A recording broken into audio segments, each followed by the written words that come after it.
Top హీరోయిన్లలో ఆమె ఒకరు. ఎలాంటి ఫిల్మ్ బ్యాక్గ్రౌండ్ సపోర్టు లేకుండానే ఇండస్ట్రీలోకి అడుగుపెట్టి స్టార్ హీరోలకు మించిన క్రేజ్ సొంతం చేసుకుంది.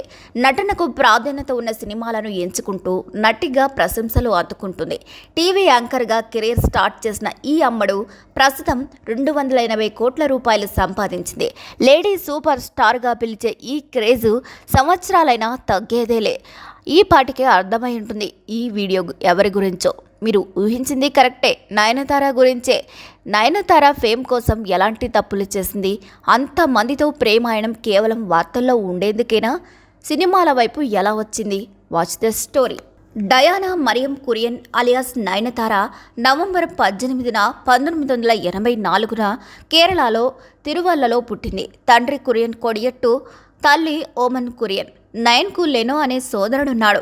అతను యునైటెడ్ అరబ్ ఎమిరేట్స్లో దుబాయ్లో ఉంటున్నాడు. తండ్రి కురియన్ కొడియట్టు మిలిటరీ ఆఫీసర్గా పదవీ విరమణ చేసిన తర్వాత కుటుంబం పూర్తిగా కేరళలోనే స్థిరపడింది.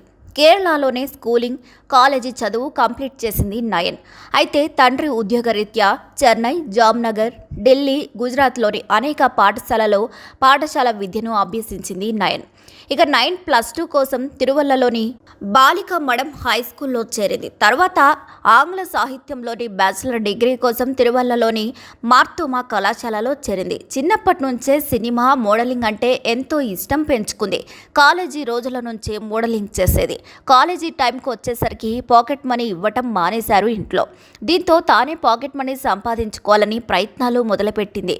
అలా ఓ టీవీ షోకి యాంకర్ని వెతుకుతున్నారని తెలుసుకున్న నయన్ ఆడిషన్ ఇవ్వడానికి వెళ్ళింది. మోడలింగ్లో అనుభవం ఉండడంతో ఆ టీవీ షోకి యాంకర్గా సెలెక్ట్ అయింది నయనతార. ఓ పక్క యాంకర్గా చేస్తూనే మరో పక్క కాలేజీలో కండక్ట్ చేసే మోడలింగ్లో కాంటెస్ట్లో పాల్గొనేది.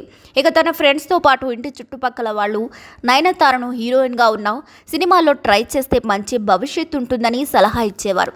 వారిచ్చిన కాన్ఫిడెంట్తో హీరోయిన్గా ఇవ్వాలని ఫిక్స్ అయింది నయన్. ఇక ఇదిలా ఉండగా కాలేజీ రోజుల నుంచే మోడలింగ్ చేసే నయన్ను చూసిన మలయాళీ డైరెక్టర్ సత్యన్ అంతికాడ్ మనసి నక్కరే అనే సినిమాలో హీరోయిన్గా ఆమెకు తొలి ఛాన్స్ ఇచ్చాడు.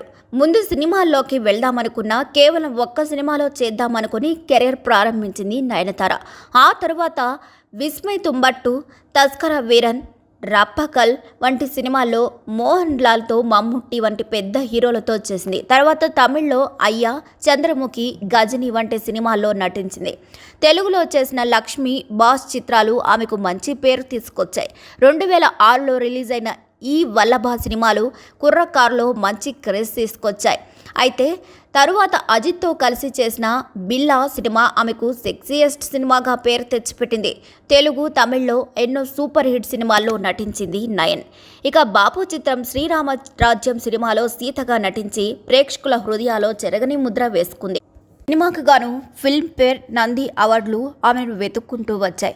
ఎటువంటి బ్యాక్గ్రౌండ్ సపోర్ట్ లేకపోయినా నయనతార స్టార్ హీరోయిన్గా కావడానికి కారణం తాను పెట్టుకున్న ఎఫైర్స్ కారణమని రూమర్స్ కూడా ఉన్నాయి.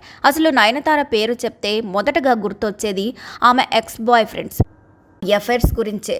నయన్ ఎఫైర్స్లో మొదటిగా చెప్పుకోవాలంటే సింబు గురించే. నయన్ కెరీర్ స్టార్ స్టేటస్తో కొనసాగుతున్న టైంలోనే వల్లభన్ అనే సినిమాలో నటించింది. సింబు స్వీయ దర్శకత్వంలో వచ్చిన ఈ సినిమాలో నయనతార హీరోయిన్గా నటించింది. ఇక ఈ సినిమా సమయంలోనే అతడితో ప్రేమలో పడిన ఈమె పెళ్లి కూడా చేసుకోవాలనుకున్నారు. ఎక్కడ చూసినా వీరి జంటే కనిపించేది. ఒక్క సినిమా ప్రమోషన్ టైంలో ఫ్యూచర్ వైఫ్ అంటూ నయనతారని పరిచయం చేశాడు సింబు. కానీ కొద్ది రోజులకే లేడీస్ మ్యాన్ అయిన సింబు ఇటు నయన్తో రిలేషన్లో ఉంటూనే ఇంకో అమ్మాయితో ఎఫైర్ పెట్టుకున్నాడని, అందుకే అతడికి నయన్ దూరమైందని అంటారు. అంతేకాదు, ఇకపై సింబు సినిమాలలో నటించని నయనతార అని అనౌన్స్ చేసింది. ఇది తట్టుకోలేని సింబు నయనతారపై దాడి చేశాడు. అప్పటి వరకు బ్రేకప్తో సింబుని వదిలించుకోవాలని అనుకున్నా ఇంటికి వచ్చి మరీ దాడి చేయడంతో సింబుపై కేసు పెట్టేందుకు పోలీస్ స్టేషన్కు వెళ్ళింది నయన్. అక్కడే ఏడుస్తూ కంప్లైంట్ రాస్తున్న నయన్ ఫోటోని తీసిన ఓ రిపోర్టర్ పేపర్లో పబ్లిష్ చేశాడు. దీంతో ఈ ఫోటో సూపర్ స్టార్ రజనీ కంటపడింది. దీంతో నయనతారకు అండగా నిలబడ్డారు సూపర్ స్టార్. అలా సూపర్ స్టార్ రజనీ నటించిన చంద్రముఖి సినిమాలో హీరోయిన్గా ఛాన్స్ కొట్టేసిందని అంటారు. అంతేకాదు తండ్రి వయసున్న రజనీతో కేవలం సినిమాల కోసం అఫైర్ నడిపిందన్న ఆరోపణలు కూడా ఉన్నాయి నయన్పై. ఇక ఈ అనారోగ్య సమస్యల కారణంగా రజనీ అమెరికా వెళ్లడంతో నయనతారకు సపోర్టు తగ్గిపోయింది. ఇక ఆ వెంటనే నయనతార తన కెరీర్పై ఫోకస్ పెట్టింది. అలా ప్రభుదేవతో కలిసి విల్లు అనే సినిమాలో నటించింది. ఇక ఈ సినిమాలో షూటింగ్ సమయంలోనే ప్రభుదేవతో ప్రేమలో పడింది. వీరిద్దరూ పెళ్లి చేసుకోబోతున్నారని టాక్ ఇండస్ట్రీలో నడిచింది. ప్రభుదేవకు అప్పటికే పెళ్లయ్యి పిల్లలు కూడా ఉండడంతో నయన్ ప్రభుదేవల విషయం పెద్ద కాంట్రవర్సీ అయింది. అయినా సరే ఎన్ని విమర్శలు వచ్చినా సరే వెనక్కి తగ్గకుండా తమ ప్రేమ విషయాన్ని బహిర్గతం చేస్తూ 2010లో పెళ్లి చేసుకుంటున్నామంటూ ప్రభుదేవ నయన్ ప్రకటించారు. పెళ్లి అవ్వగానే ఇండస్ట్రీకి దూరం అవ్వాలనుకున్న నయనతారని క్రిస్టియన్ అప్పటికి తన మతాన్ని హిందూ మతంగా మార్చుకుంది. సరిగ్గా ఈ టైంలోనే ప్రభుదేవ భార్య ఎంట్రీ అవ్వడంతో నయనతార కాస్త దూరమైంది. 2012లో తామిద్దరం విడిపోయామని చెప్పింది.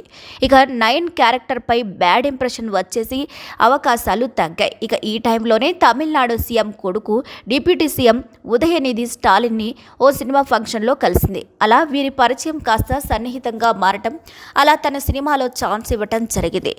ఇక లైమ్లైట్లో ఉండడం కోసం నయన్ ఉదయనిధితో రిలేషన్షిప్ మెయింటైన్ చేసింది.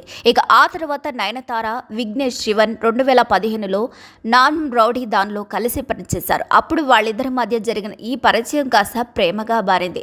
చివరికి ఈ జంట జూన్ 9, 2022న మహాబలిపురంలో వివాహం చేసుకున్నారు. అయితే ఆ వెంటనే అంటే అక్టోబర్ 20న 2022న ఈ జంట తమకు కవల పిల్లలు పుట్టినట్లు పిల్లల ఫోటోలను ఆన్లైన్లో షేర్ చేశారు. సరోగసి ద్వారా పిల్లలను కన్నట్లు కూడా ప్రకటించారు. అప్పట్లో పెద్ద దుమారమే రేగింది. 4 నెలల్లోనే నయనతార ఈ జంట సరోగసి ద్వారా కవల పిల్లలకు తల్లిదండ్రులు కావడం వివాదంగా మారింది. సరోగసి పద్ధతి ద్వారా పిల్లలను కొనడానికి కొన్ని చట్టపరమైన నిబంధనలు పాటించాల్సి ఉంటుంది. ఇక ఈ విషయాన్ని నటి కస్తూరి లేవనెత్తారు. ఇక సరోగసి ద్వారా తల్లిదండ్రులు కావాలనుకుంటే వారికి పెళ్లి జరిగి కనీసం 3 ఏళ్లు పూర్తవ్వాలి. అలాగే తల్లికి పిల్లలుంటే అర్హత లేకపోవడమే లేక ఆమెకు ఇష్టం లేకపోవడము వంటి తగిన ఆధారాలను చూపించాల్సి ఉంటుంది. అయితే నటి నయనతార ఈ విషయంలో విధి విధానాలను మీరినట్లు ఆరోపణలు వస్తున్నాయి. ఇక ఇప్పటికే ప్రభుత్వం కూడా ఈ విషయం మీద సీరియస్ అయింది. తమిళనాడు రాష్ట్ర ఆరోగ్య శాఖ మంత్రి ఎం సుబ్రహ్మణ్యన్ ఈ విషయం మీద నయనతార దంపతులను వివరణ కోరుతామని అన్నారు. ఇంకా ఈ వ్యవహారాల్లో న్యాయ నిపుణులు కూడా నయనతారకు అనుకూలంగా వ్యతిరేకంగానూ వ్యాఖ్యలు చేస్తున్నారు. పిల్లలను పొందడానికి నయనతార విఘ్నేష్ శివన్ ముందుగానే చట్టబద్ధంగా నమోదు చేసుకున్నారని, కాబట్టి వారిపై ఎలాంటి చట్టపరమైన చర్యలు తీసుకునే అవకాశం లేదని తేలింది. ఇక పుట్టిన పిల్లలకు ద్రోనిల్ ఎన్ శివన్ మరియు ఉలగ్ దైవాగ్ ఎన్ శివన్ అని పేరు పెట్టింది.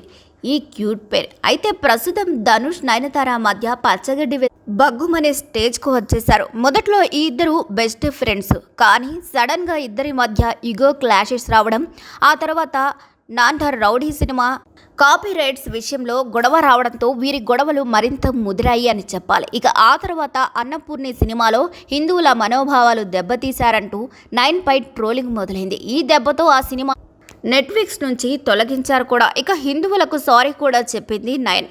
ఎన్ని వివాదాలు చుట్టుముట్టినా, ఎన్ని కాంట్రవర్సీలు వచ్చినా వెనకడుగు వేయకుండా ఇద్దరు పిల్లల తల్లైనప్పటికీ స్టార్ హీరోయిన్గా దూసుకుపోతుంది నయన్.